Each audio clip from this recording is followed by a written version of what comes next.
नमस्कार, मेरा नाम है आशीष जायसवाल। हम लोगों ने जो है पुर्तगालियों को पढ़ा, डच को पढ़ा, अंग्रेज़ों को पढ़ा। अब जो है हमने बताया था आपको कि डेनिश और फ्रांसीसी रह गए थे, जो कि हम इस वीडियो में पढ़ेंगे। तो अंग्रेज़ों के बाद जो है डेनिश आते हैं। डेनिश जो हैं वो डेन व्यापारी थे या डेनमार्क के निवासी थे, और ये 1616 ईस्वी में भारत आते हैं। याद रखना कि 1616 में ये भारत आते हैं। जो डेन थे या डेनिस के डेन बोलते थे उन्हें, जो कि डेनिस के निवासी थे। 1620 में जो है तंजौर जिले में जो है तंजौर जिले के त्रावणकोर में, ठीक है, अपनी पहली फैक्ट्री स्थापित करते। तो क्वेश्चन बन सकता है कि जो डेनिस थे उन्होंने अपनी पहली फैक्ट्री कब स्थापित की थी? तो 1620 में स्थापित की थी। कहाँ स्थापित की थी? तो ये हो जाएगा तंजौर जिले के त्रावणकोर में, ठीक है, तंजौर जिले के त्रावणकोर में स्थापित की थी। अगला क्वेश्चन जो यहां से बनेगा वो है बंगाल के श्रीरामपुर में 1667 ईस्वी में इन्होंने दूसरी फैक्ट्री स्थापित की। तो यहाँ पे कई सारे क्वेश्चन बनेंगे कि डेनिस ने पहली फैक्ट्री कब स्थापित की? 1620 में। डेनिस ने दूसरी फैक्ट्री कब स्थापित की? 1676 में। डेनिस ने दूसरी फैक्ट्री कहाँ स्थापित की? बंगाल के श्रीरामपुर में, ठीक है। और इस कंपनी का नाम क्या था? तो स्वीडिश ईस्ट इंडिया कंपनी, ठीक है, जिसकी स्थापना जो है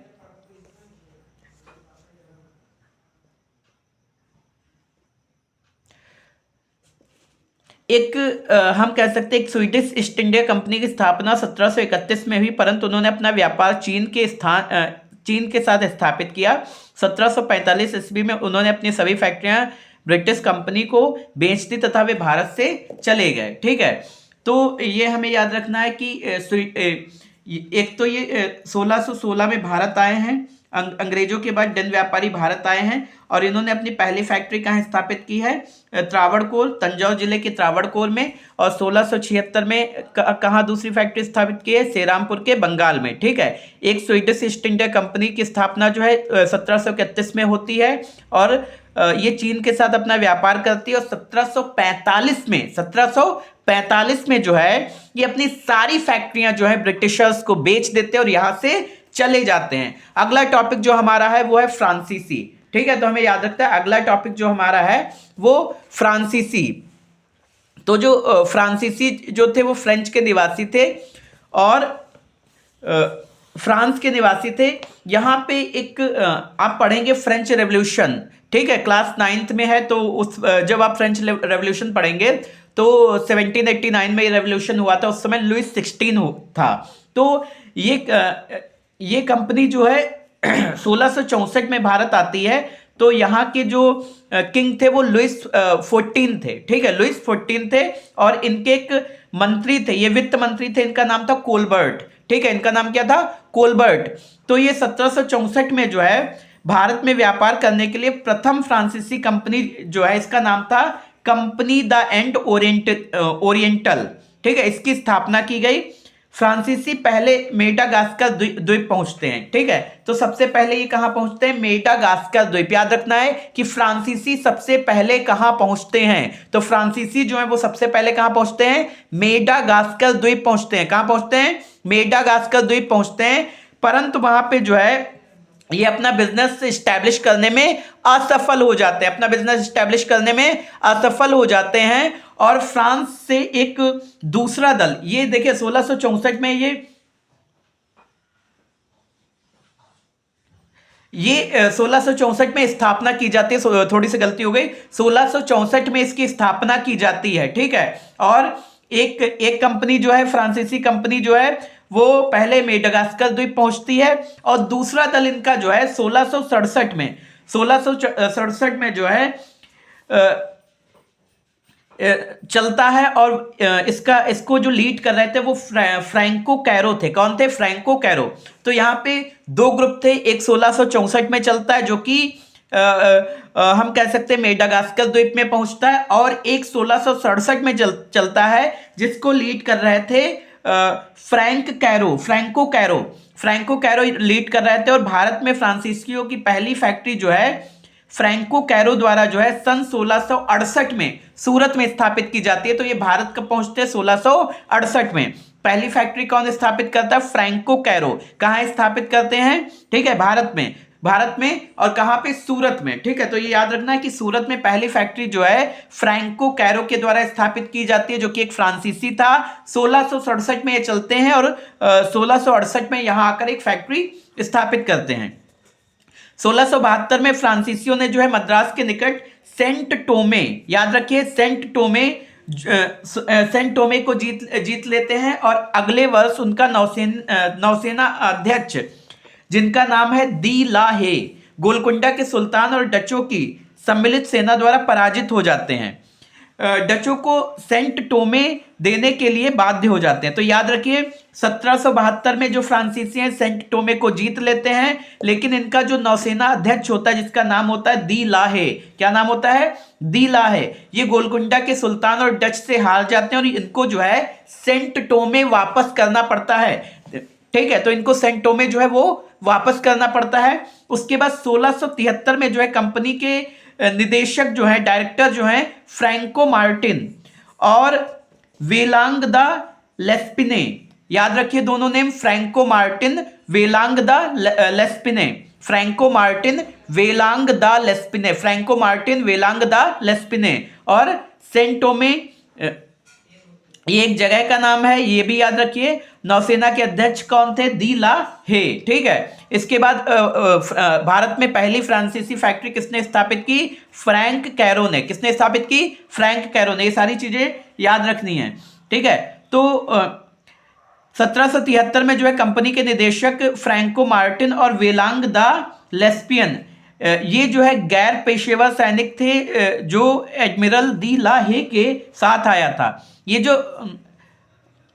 अब यहां पे एक चीज देखिए, 1673 में जो कंपनी के निदेशक हैं फ्रैंक मार्टिन और वेलांग द लेस्पिन, ये जो वेलांग द लेस्पिन ने हैं ये गैर पेशेवर सैनिक, मतलब ये कोई प्रोफेशनल सोल्जर नहीं है। ये किसके साथ आए थे? एडमिरल जनरल जो था, नौसेना अध्यक्ष जो था जिसका नाम था दी लाहे, इनके साथ आया था और वलीकोंडापुरम में जो है मुस्लिम सूबेदार शेख खां लोदी से एक छोटा गांव प्राप्त कर एक फ्रांसीसी बस्ती स्थापित की। इसने क्या किया? वलीकोंडापुरम में जो है एक मुस्लिम सूबेदार थे शेर खां लोदी से एक छोटा सा गांव लेते हैं और वहां पे फ्रांसीसी बस्ती स्थापित करते हैं, जिसको आज की डेट में पौंडीचेरी बोलते हैं। याद रखिएगा, ये आज की डेट में क्या बोलते हैं? पौंडीचेरी। तो यहां पे हमें ये याद रखना कि पौंडीचेरी कैसे बनाई गई। तो पौंडीचेरी को बनाने वाला जो व्यक्ति था उसका नाम था वेलांग द लेस्पिने। क्या नाम था? वेलांग द लेस्पिने। और ये जो वेलांग द लेस्पिने था ये कोई प्रोफेशनल सोल्जर नहीं था, मतलब गैर पेशेवर सैनिक था। और ये नौसेना अध्यक्ष दी ला हे के साथ आया था और ये जो है वलीकोंडापुरम के एक मुस्लिम सूबेदार थे जिनका नाम था शेर खां लोदी, उनसे एक छोटा सा गांव लेता है और छोटे से गांव में जो है फ्रांसीसी बस्ती बसाता है और जिसको आज की डेट में हम पौंडीचेरी जानते हैं। ठीक है, यह जो है पूर्व रूप से किलाबंद बस्ती थी और 1674 में फ्रैंको मार्टिन इस बस्ती का प्रमुख नियुक्त हुआ और 1674 में जो है फ्रैंको मार्टिन जो है इस बस्ती का प्रमुख बन जाता है। अंग्रेज समर्थित डचों ने जो है 1693 में फ्रांसीसियों से पौंडीचेरी ले लिया। अब देखिए डचों को अंग्रेजों का समर्थन मिल जाता है, 1693 में जो है फ्रांसीसियों से पौंडीचेरी ले ली जाती है, परंतु 1697 ईस्वी में जो है रिजविक की संधि द्वारा इसे वापस लौटा दिया जाता है। तो 1693 में फ्रांसीसियों से पौंडीचेरी ले ली जाती है और 1697 में जो है रिजविक की संधि होती है और इसमें जो है वो वापस कर दी जाती है। बंगाल के सूबेदार जो थे वो शाइस्ता खां थे। इन्होंने 1674 में फ्रांसीसियों को एक जगह दी जहां 1690 से 92 ईस्वी में उन्हें चंद्रनगर की प्रसिद्ध कोठी फ्रांसीसी कोठी बनाई। ठीक है, तो याद रखिए ये कुछ डेट्स दी हैं, तो यहां पे याद रखना है 1664 में फैक्ट्री की स्थापना की जाती है लुई 14 और एक मंत्री थे कोलबर्ट के द्वारा। उसके बाद जो है ये पहली यहाँ पे दो ग्रुप थे, एक ग्रुप जो है मेडागास्कर द्वीप पहुंचता है, दूसरा द्वीप जो है 1667 में चलता है और ये फ्रैंक कैरो की सहायता से जो है 1668 में सूरत में पहली फैक्ट्री स्थापित करता है भारत पहुंचकर। 1672 में फ्रांसीसियों ने जो है मद्रास के सेंट टोमे में जो है ये कब्जा कर लेते हैं, मतलब जीत लेते हैं। लेकिन अगले कुछ ही समय बाद जो है इनका जो नौसेना अध्यक्ष होता है दी ला है, इसका गोलकुंडा के सुल्तान और डचों की सम्मिलित सेना से युद्ध होता है, जिसमें ये हार जाता है, इसको सेंट टोमे वापस करना पड़ता है। उसके बाद 1673 में जो है कंपनी के निदेशक जो होते हैं फ्रैंको मार्टिन और वेलांग दा लेस्पिने, ये दोनों लोग जो हैं ये गैर पेशेवर था। ये जो वेलांग दा लेस्पिने था ये गैर पेशेवर था, और ये आया गैर पेशेवर सैनिक था। ये किसके साथ आया था? ये आया था दी ला हे के साथ, जो कि नौसेना अध्यक्ष था, इनके साथ ही आता है। और भारत पहुंचकर ये जो है वलिंकुंडापुरम में जो है एक मुस्लिम सूबेदार थे शेर खां लोधी, उनसे एक छोटा सा गांव लेता है, वहां पे फ्रांसीसी बस्ती बसाता है, जिसको आज की डेट में हम जो है पौंडीचेरी जानते हैं। और ये जो है पूर्ण रूप से जो किलाबंद थी, मतलब चारों तरफ से इसको लॉक किया गया था। 1674 में फ्रैंको मार्टिन इस बस्ती का प्रमुख नियुक्त कर दिया जाता है। उसके बाद 1693 में क्या होता है कि जो अंग्रेज समर्थित डच होते हैं वो पौंडीचेरी को फ्रांसीसियों से ले लेते हैं, लेकिन 1697 में रिजविक की संधि होती है, और रिजविक की संधि में जो है पौंडीचेरी को वापस करना पड़ता है। उसके बाद बंगाल के सूबेदार जो होते हैं शाइस्ता खां, 1674 में ये फ्रांसीसियों को एक जगह देते हैं, जहां 1690 से 92 के बीच में एक फ्रांसीसी कोठी बनाई जाती है। और फ्रांसीसियों ने जो है 1721 में जो है मॉरिशस, 1725 में मालाबार समुद्र तट स्थित माहे, और 1739 में कराईकल पर अधिकार कर लिया। ठीक है, तो तीनों डेट देख लिए, 1721, 1725, 1739, 1721, 1725, 1739, 1721, 1725, 1739, 1721 में मॉरिशस पर अधिकार हो जाता है, 1725 में माहे पर अधिकार हो जाता है, 1739 में कराईकल पर अधिकार हो जाता है। पौंडीचेरी को 1701 ईस्वी में जो है पूर्व की फ्रांसीसियों की सभी बस्तियों का मुख्यालय बनाया गया, तथा फ्रांसिस मार्टिन को भारत में फ्रांसीसी मामलों का महानिदेशक बनाया गया। फ्रांसीसी गवर्नर जो डुप्ले था के समय में जो है फ्रांसीसी प्रभुत्व की स्थापना हुई। तो ये कुछ चीजें थी। इसके बाद जो है इसमें वर्चस्व की लड़ाई होती है, अंग्रेजों फ्रांसीसियों के बीच में युद्ध होता है, और इसके बाद जो है